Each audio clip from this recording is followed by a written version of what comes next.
my beautiful people.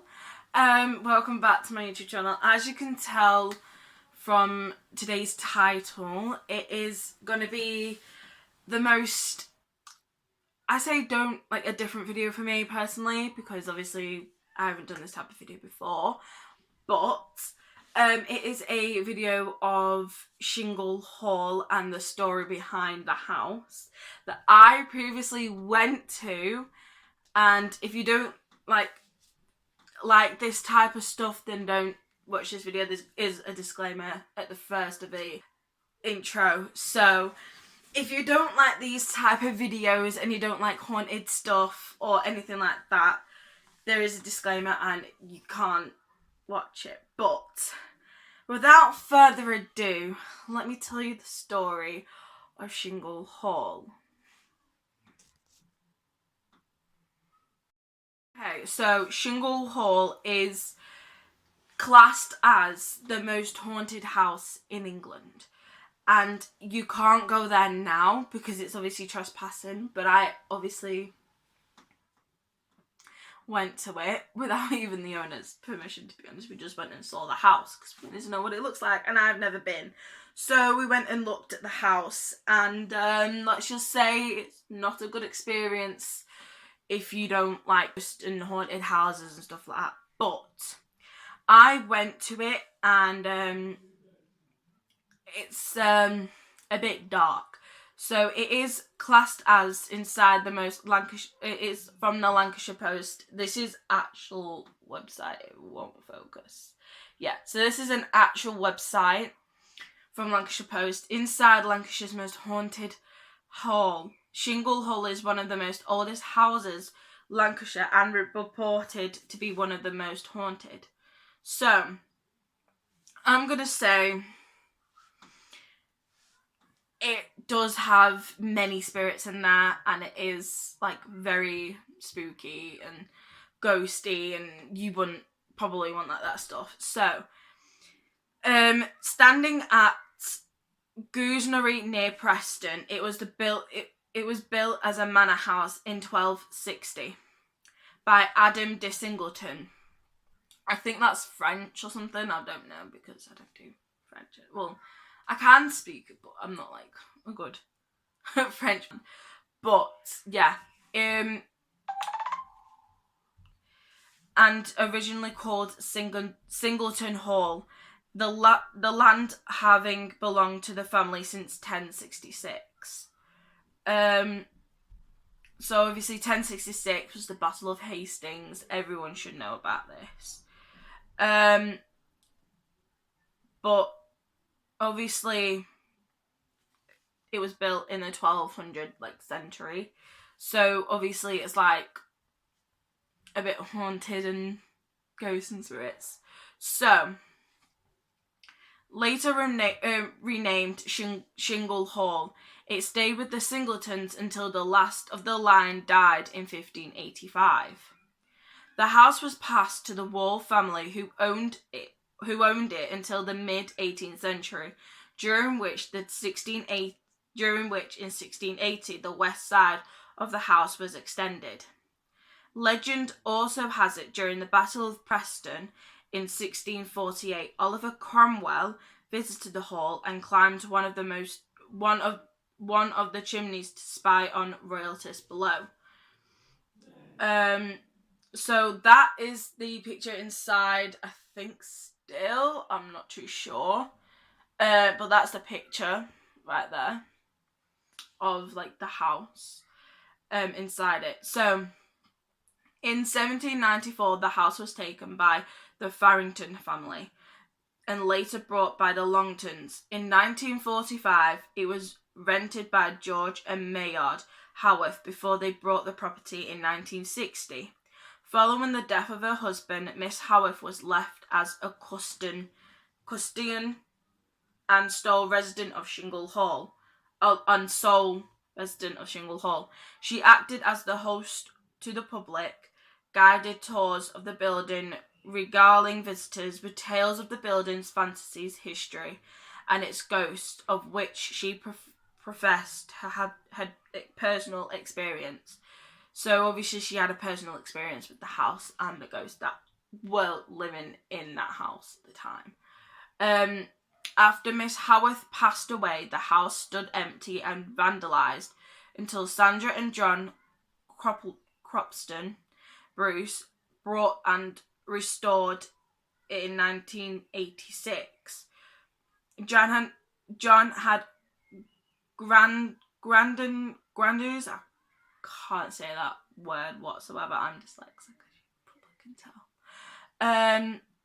Plans for the estate, including the most detailed evacuation of the grounds ever undertaken and converting the nearby barn into a Tudor-themed restaurant. None of these came to fruition. Can't say that word. But the public tours were reinstated until it was sold on the Kirkhams in 1995. The hall's historic and apparently supernatural legacies date right back to its original resident family. Being Catholic, the Singletons not only installed a chapel, but later added 2 priest holes when during the 16th century holding Baptist masses was punishable by death. One was located on the floor, in the floor to hide the I can't even read, man. That is bad.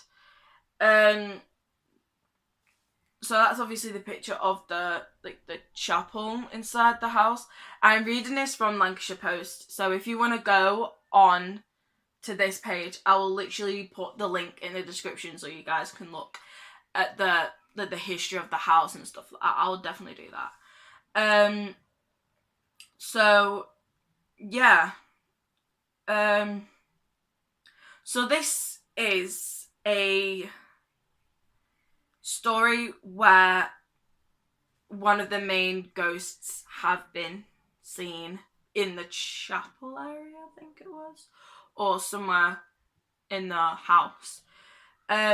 So there have certainly been some ghostly experiences reported at the hall, and one presence is thought to be Lady Eleanor de Singleton, the last of the family to own the estate.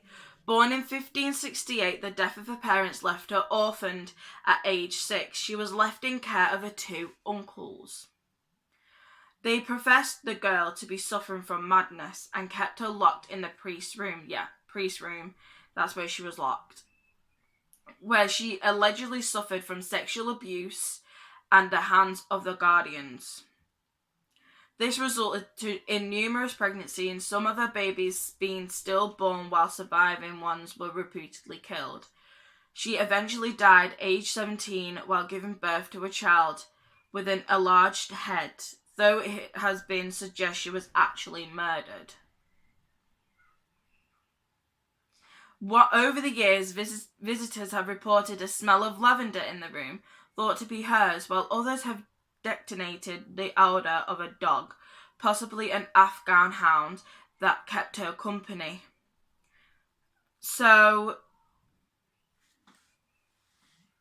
I think Lady Eleanor was probably the main ghost of the house, because she obviously was the family too.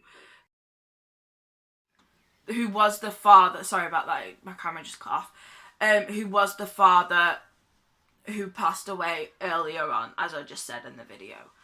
But most famous ghost is that of blessed John Wall, who was born in the hall in 1620. In 1641, he went to France and became a Franciscan priest. In 1678, he was back in England visiting a friend when he was arrested at Rushcott Court near Broomsgrove and convinced of being a Catholic priest. Taken to Worcester jail, he was offered his life. He would force take his religion, which he refused. He was hanged, drawn, and quartered at Red Hill on August 22nd, 1679, and his remains buried at St. Aldrin's Churchyard, Worcester. Having died a martyr ward, he was finally condemned by Pope Paul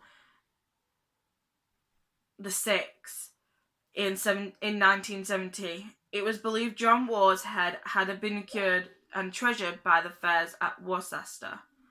So I think his skull is in the house. So his skull, like his head, is somewhere hidden in the house, and you can't. Even the owner to now still can't find his head. It's like buried somewhere in the house, and no one can find it. So that's very scary. I had 2 of these, but it's obviously creepy and stuff like that. So you can imagine the amount of spirits in that house, living in that house, and then you think, no, it's not haunted, it's not scary. Wait until you actually do the paranormal stuff, then you'll see it's haunted and pretty much spirited by all these type of like ghosts and spirits and stuff like that. So yeah, this had mainly been a YouTube video that's obviously been quite short, I would have said, but I don't know if it is short when I edit it. But I hope you guys liked today's video. It's obviously about Chingle Hall and the hauntings of the house in England. I've personally visited the house, and I'll insert the picture here. So yeah, I personally visited the house, and let's just say I saw something, and if you wanted to see what I've seen, go check out not my music video. I do have that one coming up soon, don't you worry. I am going to have a YouTube video that's obviously on here now, and it's my makeup video, so if you haven't seen it already, go check that out. And it tells you how I can see ghosts and spirits and figures and stuff like that, like a black figure. It is true. It is true. Me and my best friend obviously, you know, experienced that. And if you haven't noticed, I haven't got hair extensions in because, yeah, I just sometimes can't be bothered putting them in.